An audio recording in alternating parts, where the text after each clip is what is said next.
लोग I hope आप अच्छे होंगे। हेलो फ्रेंड्स, कैसे हैं आप सभी लोग। आई होप आप अच्छे होंगे और अच्छा कर रहे होंगे। ठीक है, आज जो टॉपिक है मैं कराऊंगा आपके लिए BHU-MSc एंट्रेंस 2017 के कुछ जो पेपर्स थे आपके, जो क्वेश्चन कुछ करा दिए थे, कुछ अभी बचे थे, तो वही क्वेश्चन को मैं आज कराऊंगा आपका। जो कल क्वेश्चन मैंने कराया था शायद 52 तक करा दिया था, उसके बाद का आज मैं कराता हूँ अभी। तो 52 के बाद जो क्वेश्चन स्टार्ट हुआ है वो क्वेश्चन हमारे पास है, स्टर्न गर्लक एक्सपेरिमेंट डिमॉन्स्ट्रेटेड। तो स्टर्न गर्लक एक्सपेरिमेंट क्या डिमॉन्स्ट्रेट करता है? तो आप स्टर्न गर्लक एक्सपेरिमेंट में दो चीज़ें याद रखिए बच्चों। पहली जो चीज़ है वो चीज़ होती है आपका क्वांटाइजेशन ऑफ एंगुलर मोमेंटा। ठीक है, क्वांटाइजेशन एंगुलर मोमेंटा। दूसरी जो चीज़ MSc इंटेंसेस में जनरली जो पूछी जाती है स्टर्न गर्लक एक्सपेरिमेंट से, वो पूछी जाती है स्पिन से रिलेटेड होती है। ठीक है, इलेक्ट्रॉन स्पिन। तीसरा जो क्वेश्चन है, जो तीसरा एक पॉइंट जो स्टर्न गर्लक एक्सपेरिमेंट से पूछा जाता है वो हमसे पूछा जाता है। स्टर्न गर्लक एक्सपेरिमेंट वो पूछा जाता है आपका इन होमोजीनियस मैग्नेटिक फील्ड में होता है। आप स्टर्न गर्लक एक्सपेरिमेंट में तीन चीज़ें याद रखिए। पहला है क्वांटाइजेशन ऑफ एंगुलर मोमेंटा। दूसरा है इलेक्ट्रॉन स्पिन। तीसरा है आपका जो उसके बाद तीसरा वाला जो आपका है वो है आपका इन होमोजीनियस मैग्नेटिक फील्ड। इन होमोजीनियस मैग्नेटिक फील्ड में ये होता है। ठीक है, तो ये तीन चीज़ें हो गई। तो इसमें ऑप्शन नंबर कौन सा है हमारा? ऑप्शन नंबर बी है, ऑप्शन नंबर सेकंड है। अब हम थर्ड वाले की बात करते हैं। थर्ड वाले में क्या होगा? The distance between 110 plane in cubic crystal lattice. कल मैंने आपको बताया था D = क्या होता है। D = होता है आपका A/√H² + K² + L²। यही तो होता है। अगर 110 रखेंगे तो क्या आएगा हमारा? ऑप्शन नंबर A आएगा। अगला क्वेश्चन हमारा आया है थर्ड 54 क्वेश्चन है, टर्म शिफ्ट कितना होता है? तो टर्म शिफ्ट की वैल्यू होती है आपकी -E/HC। क्या होती है? -E/HC। अगला क्वेश्चन आया है the spectral term value corresponding to ionization potential of Hg atom is this. Hg atom का स्पेक्ट्रम टर्म वैल्यू ये दिया, आयोनाइजेशन पोटेंशियल निकालना। तो आयोनाइजेशन पोटेंशियल होता है इसका ये, आपको डायरेक्ट याद रखिए। Hg एटम का जो आएगा ये आएगा। बाकी मैं आपको सॉल्व करा दूंगा आने वाले वीडियोस में ये वाला क्वेश्चन, जो जब मैं स्पेक्ट्रोस्कोपी पढ़ाऊंगा। ठीक है, अगला क्वेश्चन आया है which of the following is best describing relation between orbital angular momentum and corresponding magnetic momentum. देखिए, जो हमारा म्यू होता है वो म्यू होता है हमारा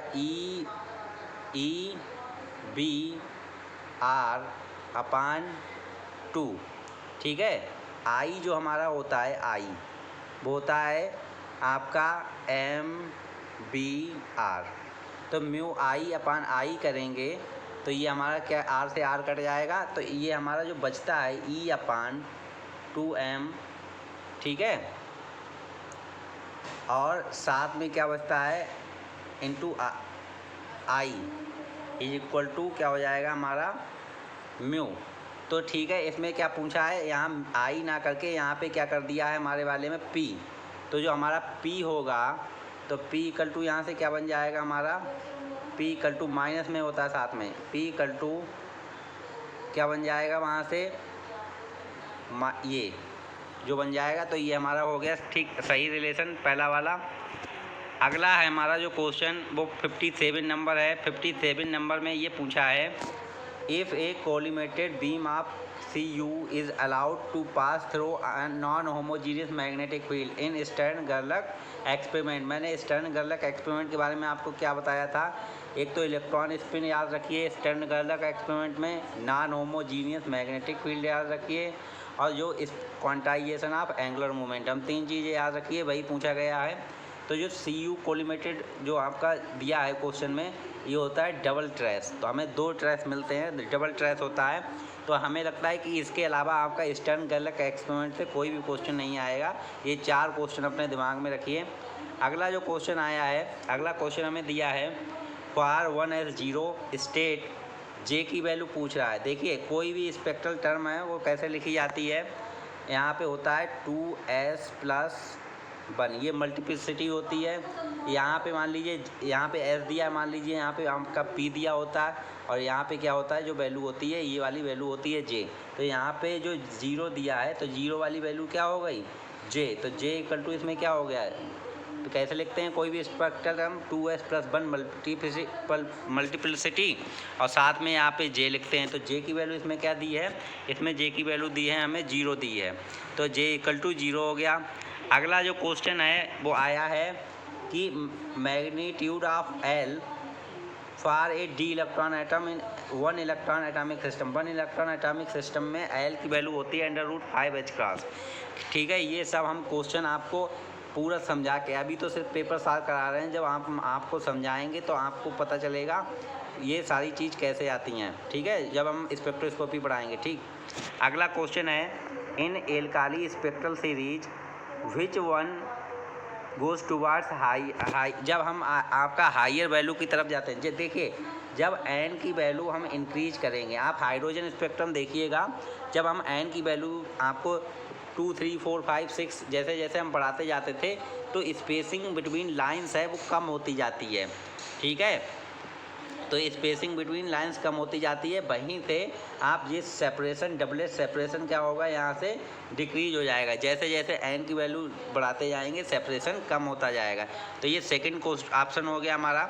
अगला बात करते हैं, उसकी बात करते हैं।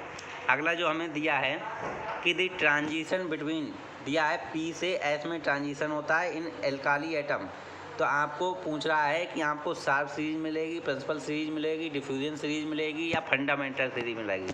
तो जब P से S की तरफ ट्रांजिशन होता है तो शार्प सीरीज मिलती है, अगर S से P की तरफ ट्रांजिशन होता है तो प्रिंसिपल सीरीज मिलती है।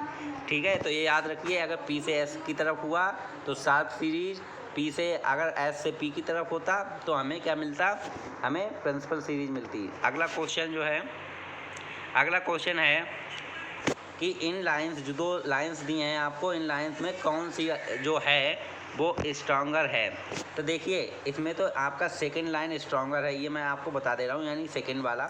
लेकिन ये पता कैसे चलता है, और अगर ये इसमें तो आपका सेम वैल्यू निकलेगा, अगर पता कैसे चलता है, जिसमें L डिक्रीज होता है, L decrease,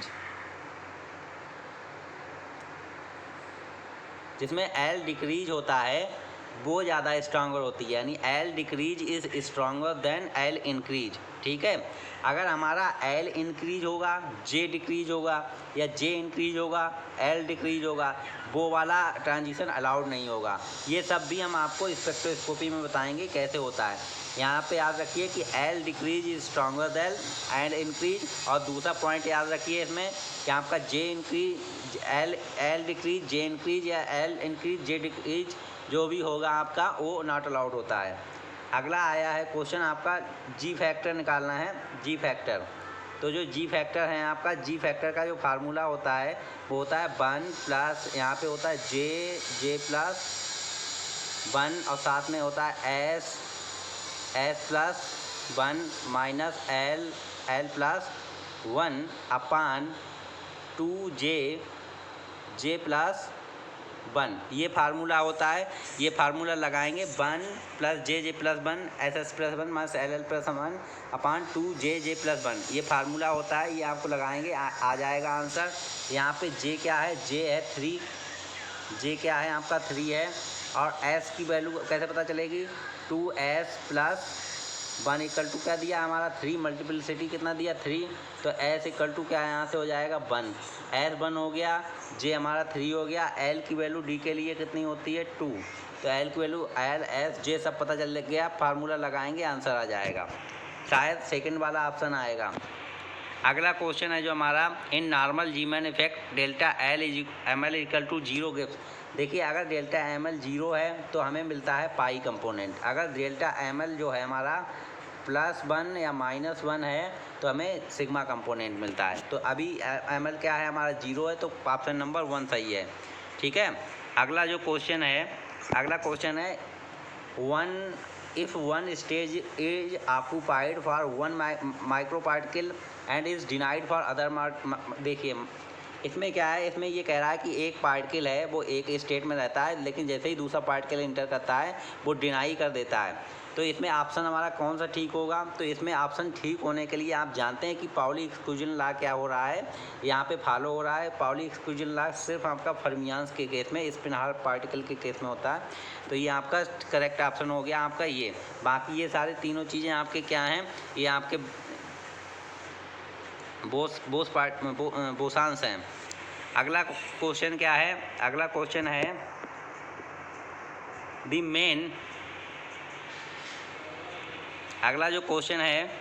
main component responsible for the fall of gain of RC coupled amplifier. तो आरसी कपल्ड एम्पलीफायर में जो आपका रिएक्टेंस, जो आपका कपलिंग कैपेसिटेंस होता है, वो आपका fall of gain of RC के लिए क्या होता है, वो आपका रिस्पॉन्सिबल होता है। इसका ऑप्शन हो गया आपका कपलिंग कांस्टेंट। अगला क्वेश्चन है हमारा, अगला क्वेश्चन जो दिया है वो हमें दिया है in CV amplifier the CE amplifier edge. CV amplifier के कंपेयर सीई एम्पलीफायर के पास लो इनपुट रेसिस्टेंस होता है। ऑप्शन नंबर ए सही है। अगला जो क्वेश्चन है आर की power n r is solenoid for. देखिए अगर सोलेनॉइड में क्या होता है, डाइवर्जेंस क्या हो जाएगा आपका 0 रख देते हैं। तो यहाँ पे जो आपका अगर आर की पावर एन आर का डाइवर्जेंस निकालते हैं तो आपका आता है n+3 और आर की पावर n, ये डाइवर्जेंस आता है। इसे 0 के बराबर रखेंगे तो क्या n = आपका क्या आ जाएगा, -3। तो -3 ठीक है। अगला क्वेश्चन है कि आपको बीटा गामा फंक्शन अप्लाई करना है। तो बीटा गामा फंक्शन क्या होता है, 1/n गामा m+1/n 1/2/α की पावर m+1/n, ये होता है। ये मैथमेटिकल फिजिक्स जब हम आपको पढ़ाएंगे तो बताएंगे कि कैसे आता है। तो हम आपको बता दे रहे हैं अभी ये ऑप्शन ए सही है। बाकी मैथमेटिकल फिजिक्स में मैं ये क्वेश्चन आपको सॉल्व करा दूंगा अच्छे से। अगला क्वेश्चन है आपका दी कोएफिशिएंट ऑफ t की पावर n इन एक्सप्रेशन, ये है आपका, ये आता है। तो ये क्या कहलाता है, ये सब लोग जानते हैं, आपने पढ़ा होगा, बेसल फंक्शन कहलाता है। अगला जो क्वेश्चन हमारे पास है स्क्रीन पे, वो क्वेश्चन है hn+1x + hn-1x। ये आपका क्या होता है, 2n/x hn(x) ये होता है। अगला है हमारा कि ट्रांसपोज ए बी का डैश निकालना है, उसका ए बी का ट्रांसपोज निकालना है। तो ए बी का अगर ट्रांसपोज निकालेंगे तो ट्रांसपोज क्या कहलाता है, पहले बाहर करते हैं फिर क्या करते हैं, डैश कर देते हैं, तो वो क्या हमारा कहलाता है, स्टार कहलाता है, स्टार। तो ये बदल जाएगा B star A star. B वाला क्वेश्चन ठीक है आपका। A product of singular matrix with its adjoint gift. Singular matrix में क्या होता है, मॉड है, मॉड ए। अगर सिंगुलर मैट्रिक्स है तो मॉड ए 0 होता है आपका। ये सीधे ये क्या होता है, नल मैट्रिक्स, ये है मॉड, आपका नल मैट्रिक्स हो जाएगा जिसका 0 होगा। अगला क्वेश्चन है कि जनरलाइज मोमेंटा इज डिफाइंड है। देखिए मोमेंटा क्या होता है, P = ∂L/∂B। ठीक है, ∂L/∂B होता है। और B क्या होता है हमारा, x डॉट या q डॉट। x डॉट को हम क्या मानते हैं, इसमें q डॉट मानते हैं। तो ये वाला आपका ऑप्शन नंबर 3 सही हो गया है। ठीक है, ये याद रखिएगा, ये बहुत इंपॉर्टेंट क्वेश्चन है BHU MSc एंट्रेंस के पॉइंट ऑफ व्यू से। अगला क्वेश्चन है हमारा 75 नंबर कि if ΔX is delta function then, इनमें से कौन सा सही होगा। देखिए 3rd वाला सही होगा। और क्यों सही हो गया ये हम आपको बताते हैं। देखो ये प्रॉपर्टी होती है डेल्टा फंक्शन की, अगर हमारा यहाँ पे है f(x) और साथ में ΔX - x0 = f(x0), क्या होता है f(x0), यानी f, ये वाली x की वैल्यू यहाँ पे रख देते हैं। यहाँ पे हमारा जो हमारा f(x) है,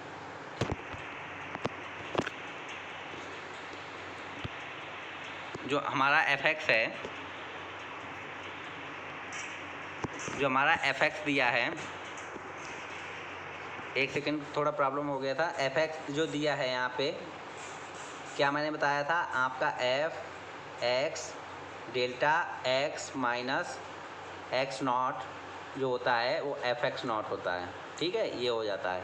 तो यहाँ पे एक्स क्या है, delta x minus x zero क्या है हमारा जीरो, तो एक्स जीरो की जगह जीरो रखेंगे, एक्स की जगह जीरो रखेंगे तो क्या आ जाएगा हमारा ऑप्शन सी, जीरो आ जाएगा हमारा। इसके लिए आप एक वीडियो देख लीजिएगा, everything about Dirac delta function, मैंने एक वीडियो डाला है अपने चैनल पे, वो देख लीजिएगा, उससे आपके डिराक डेल्टा फंक्शन का कोई भी क्वेश्चन होगा ठीक हो जाएगा। अगला क्वेश्चन जो हमारा आया है वो पूछा गया है 1 millicurie 1 millicurie is equal to, देखिए 1 मिली क्यूरी होता है, 1 क्यूरी जो होता है वो होता है 3.7 10⁻10 डिसइंटीग्रेशन पर सेकेंड, लेकिन इसमें पूछा है मिली क्यूरी, तो मिली क्यूरी जो होता है वो आपका होता है 3.7 × 10⁻7 डिसइंटीग्रेशन पर सेकेंड। ये मिली क्यूरी होता है पहला वाला, ये होता है हमारा एक क्यूरी होता है, और ये होता है एक रदरफोर्ड। 1 रदरफोर्ड इक्वल टू क्या होता है आपका 1 रदरफोर्ड, ये सब क्या है आपकी उसकी यूनिट है, रेडियो एक्टिविटी की यूनिट है। तो 1 रदरफोर्ड कितना होता है 10⁻6 डिसइंटीग्रेशन पर सेकेंड होता है, और एक क्यूरी जो होता है 1 क्यूरी होता है वो 3.7 10⁻10 डिसइंटीग्रेशन पर सेकेंड होता है, और जो आपका मिली क्यूरी होता है वो होता है आपका 3.7 10⁻7। अगर इसके अलावा एक और यूनिट होती है रेडियो एक्टिविटी की, वो होती है बैकेरल BQ, ठीक है। तो 1 BQ क्या होता है आपका, वो होता है 1 डिसइंटीग्रेशन पर सेकेंड, ठीक है। तो ये आप इतना यूनिट याद रखिए, इतने से ही क्वेश्चन आएगा अगर आएगा तो, ठीक है। अगला क्वेश्चन है हमारा nuclei with even mass number. Nuclei with even mass number या तो जीरो और इंटीग्रल स्पिन होता है, वो क्या कहलाते हैं हमारे बोसॉन्स कहलाते हैं। अगला क्वेश्चन है हमारा इन मोजले ला दिस